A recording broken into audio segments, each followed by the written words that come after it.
ready for church on Sunday. Second announcement is that if you haven't been able to get by the elementary office this week, we have the teachers and the staff have been putting together little treats in the office every morning for the parents. And it's just a way to say thank you. Thank you for entrusting your children to us. And so we'd like you to just stop by, chat with Miss Tony in the office, and grab some goodies to take with you for the day. The third announcement, I have some young ladies coming up right now. They're going to share something with you very quickly.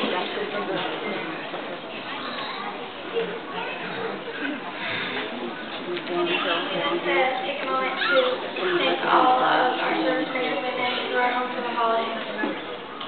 I especially would like to thank my Uncle Clint for serving our country.